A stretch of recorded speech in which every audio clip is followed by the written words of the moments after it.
The rain had been falling for hours, an unforgiving downpour that soaked the earth and smeared the sky into a blur of grays.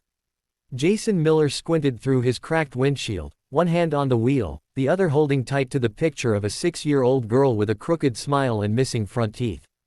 "Daddy, come home soon," she had said that morning before school, hugging him like she never wanted to let go.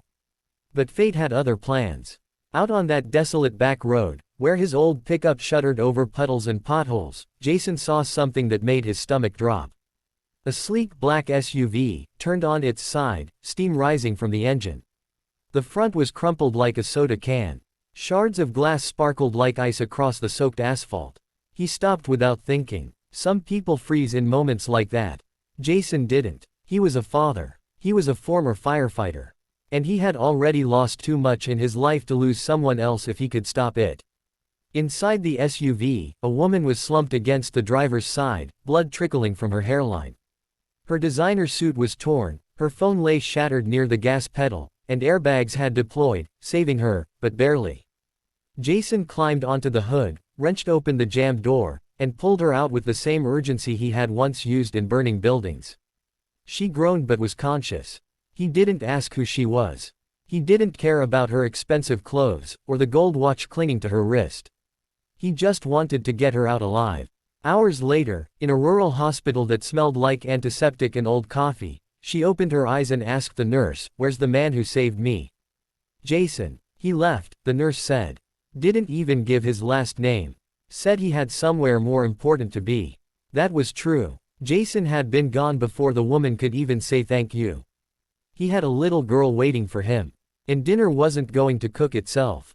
Her name was Elena Vaughn. 39 years old. CEO of Vaughn Tech, a company worth over $1 billion. She was used to controlling boardrooms, not bleeding out in the woods. Her assistants begged her to rest, but Elena couldn't stop thinking about the man with calloused hands and a quiet strength in his eyes. He hadn't asked for money. Hadn't even cared who she was. That stuck with her. People always wanted something from her, her time, her approval, her wealth. But this man, he just walked away. Elena hired a private investigator, not out of obsession, but out of deep, genuine curiosity. And maybe something more. It didn't take long. There weren't many people who fit the description. A single father who once worked rescue but now did odd jobs to stay close to his daughter in a small rural town. When she showed up on his porch, she wore jeans and sneakers, her hair in a ponytail. No limo, no entourage. Just a woman with a grateful heart. Jason opened the door, surprised. His daughter, Lily, peeked around his legs with a shy giggle. "You shouldn't have come," Jason said, though his voice wasn't unkind. "I needed to say thank you." "In person," Elena replied. "You saved my life." He shrugged. "Just did what anyone should have done." "No," she said. "You did what most people wouldn't." She stayed for an hour. Then too. She shared pieces of her story, how she had built her empire from scratch after being raised in foster care. How she had lost a brother to a car crash when she was younger. How that night had shaken something in her. Made her remember that life was more than acquisitions and deadlines. Jason listened, but he didn't share much. He was a guarded man, one who had been let down too many times, by a system that had failed him, by a wife who had walked out when Lily was just a baby, by dreams he'd once had but had buried for the sake of being a present father. Over the next few weeks, Elena returned. Sometimes with books for Lily. Sometimes with fresh produce. Once, she brought a second-hand piano she'd found at a thrift store after hearing Lily talk about her love for music. Jason kept his distance. Not unkindly, but carefully. He was grateful, but wary. Then one day, Elena made an offer. "I want to help," she said. "Not charity. A real offer. I want you to run safety operations for Vaughn Tech. Set up emergency response training. You'd be incredible at it. And I'll make sure there's a place for Lily in the best private school in the city." Jason paused, stunned. "That's a lot. You earned it. You deserve it." But he shook his head slowly. "I can't." "Why?" He looked out at the woods behind his small house. The treehouse he and Lily had built together. The garden they had just started. The diner down the road where everyone knew her name. "Because Lily doesn't need the best school.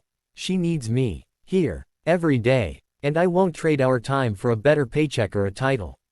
Elena's throat tightened. She was a woman who had everything, and yet here was a man who had almost nothing, choosing love over legacy.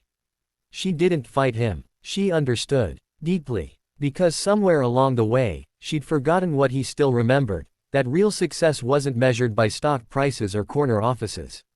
It was measured in bedtime stories, scraped knees kissed better, and the way a child looked at you like you were their whole world. Elena did leave that day, but not without a promise. If you ever change your mind, or if Lily ever needs anything, you call me. He nodded. I will. But we're good. Months passed. They kept in touch through letters at first. Elena sent postcards from around the world, addressed not just to Jason, but to Lily too. And though he had walked away from everything she offered, the truth was, he hadn't walked away from her. Because sometimes, the greatest acts of love aren't the ones that sweep you off your feet, but the ones that let you stand your ground. In the end, Elena returned, not as a CEO with an offer, but as a woman with a heart. She bought a cabin just outside town. Started a local scholarship fund. Built something real. And every Sunday, Jason, Lily, and Elena shared breakfast together. Not because she had saved him, but because he had reminded her what really mattered. Love doesn't come from grand gestures. It comes from choosing people over power, presence over prestige, and knowing when to walk away from everything, so you don't lose the one thing that matters most.